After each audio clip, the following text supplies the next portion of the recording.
2 years ago in the storied Los Angeles Coliseum.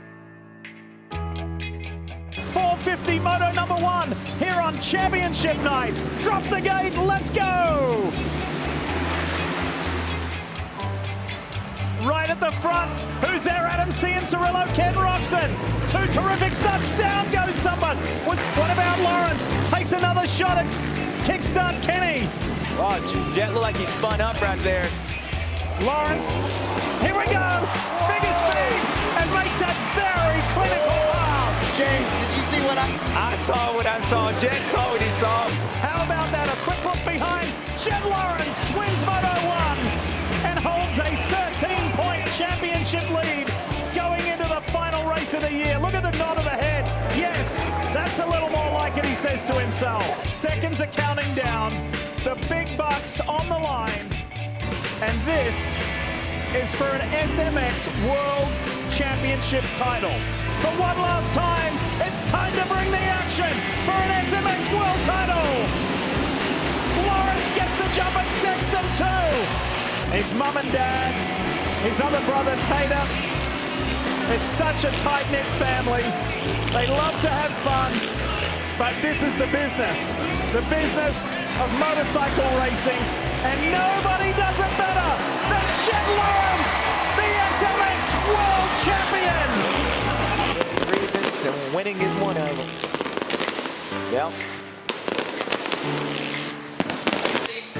What a season. What a season. There you go. He's going to play with the fans, show them a little love. This is where you're going to see his bike skill outside of riding on the motorcycle track. We know you good, son. There's a million reasons why we know that. In my prime, I couldn't do that stuff, dude. I'd be over the handlebars. Last year at the Strip in Vegas. On the gate. The stakes are high. First moto. Revs are up. Gates down.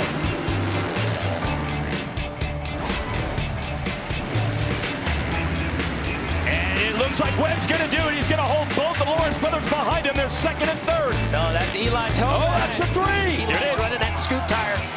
Inside line for Jet. Huge scrap on the number 1. Turned down for what? There it is. Got the lead. Jet Lawrence showing you what he's made of. We saw the face last week in the podium. He was out for vengeance this week, and he wins Moto 1 under pressure in Las Vegas. Between the brothers, and if they both have a disastrous race, Tomac can win the title. One last race to crown it all. Let's go!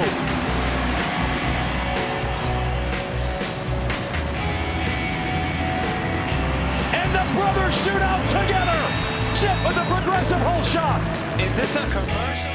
The 21-year-old out of the Sunshine Coast of Australia. Oh yeah, coming from nothing, selling their house in Australia, and they only had a set budget from that money to make it work while they were in Europe. Said the kids ate well, and mom and dad ate a cup of noodles to try to keep the budget so they could finally get in a team that paid them enough to get this going for the second year in a row. Jet Lawrence is the world champion.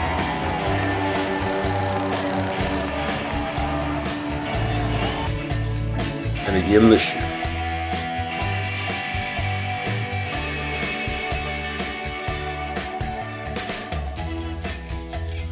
The third year in a row, Jet Lawrence is the SMX champion. And this year, for the second time, it was a battle of brothers. Brother versus brother again, leading the standings.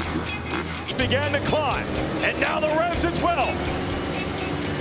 Gates down. Jet Lawrence on the inside. Chase Sexton, Hunter Lawrence gonna wrestle the lead from Jet. You think about it, if Hunter's able to edge out Tomac, get Tomac in between him and his brother, he's sitting pretty coming into Moto 2. Still a lot of racing left. And this crowd will come to life if Tomac can make this move the 6-time 450 champion. Still at the sharp end of the field. Yeah, Hunter Lawrence cut that corner in. That's where he went a little wide, got that swap in. And Tomac continues to set up Hunter Lawrence, different lines. Tomac to the lead. Ricky, you just said, you're like, man, I wanted somebody to go on the inside, over on the outside, and there it was. And Jason, that first lap, you saw Eli make that time up. Well, he saw it, and the crowd has going wild for this. And you see the point scenario. That was an incredible pass by Eli Tomac. Uh-oh, I see that head leaning. I see the head leaning on Eli's style. When he gets comfortable, he likes to let that head lean and listen. And listen to that crowd. In race 1, Hunter led early. Tomac took the point. But Father Time again remains undefeated. And Jet passed them both. Here it is. Outside turns to inside. Side by side.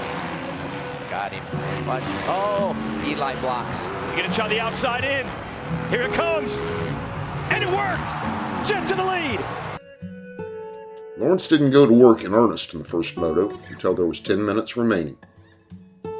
Then he started pushing hard, flat landing doubles, scrubbing the tunnel jump, charging into the next corner, and cutting the turn before the finish. Absolutely destroying the sand, and before his brother or Tomac knew it, Jet was gone.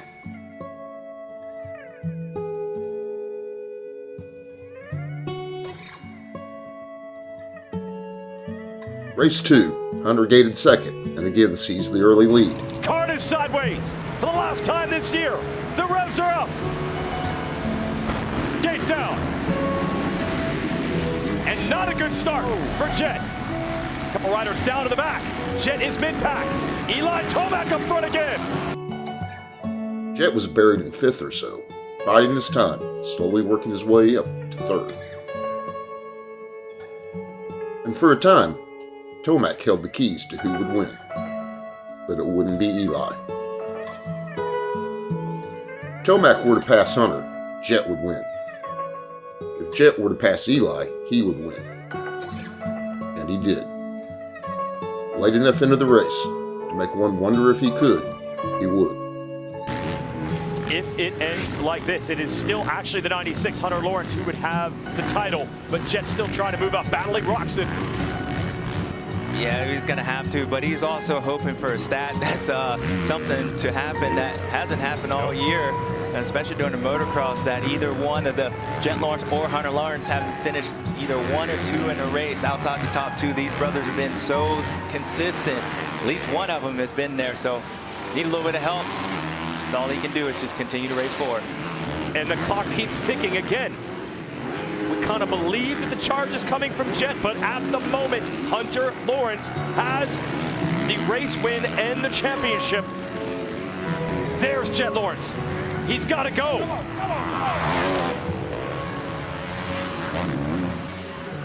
What direction will it go? If Tomac gets Hunter, Jet wins the title. If Jet gets Tomac, Jet wins the title. It's down to the nitty-gritty. Wait a minute. It's not over. Jet Lawrence closing on Tomac. If he passes Tomac, he wrestles the title back away from Hunter. And he's got Tomac in his sights. This is the clutch move. He has to pass Tomac. We're down to about 3 laps to go. Title on the line. Here it is. Pass for the title. He's got it. And now the white flag is about to wave. And this 1-2 finish would be enough to get Jet the overall and the title. Here it is. Last lap, looking for the 3-peat.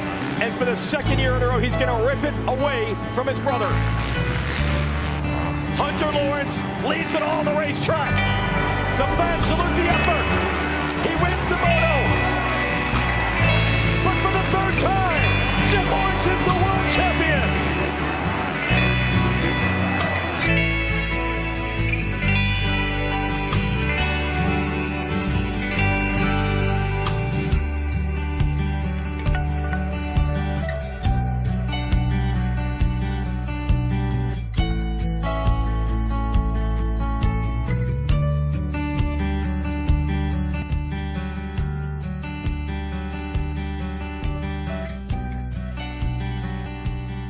Big brother and mentor won the final race, but little brother took the overall and the big trophy.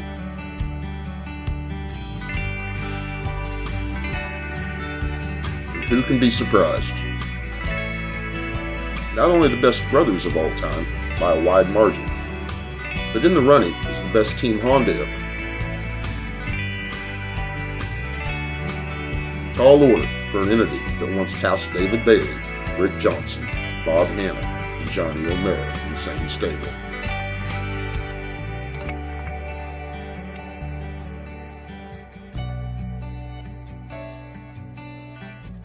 And in the end, perhaps only Eli was happy on the podium.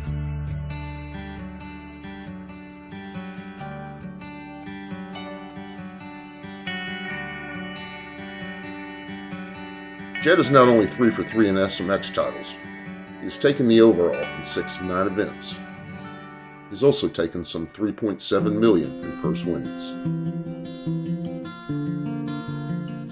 Hunter was under the weather on the weekend, but fought through it to win the second moto.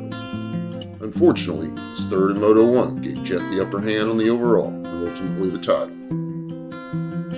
This was the 4th runner-up series finish out of 6 that Hunter has entered on a 450. Oh, brother. And so it ends, as the last 3 seasons have, with the Australian brothers sitting 1-2 in America, and with apologies to MXGP, the world. The upcoming Motocross Nations could prove different, but likely won't. Cliché or not, the cream always rises to the top.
I tell you what, if this was me and my brother, and if I'm Hunter Lawrence, I would slash my brother's tires after this one. I'm go get in the parking lot. I'm sorry, Mountain, I'm slashing your tires.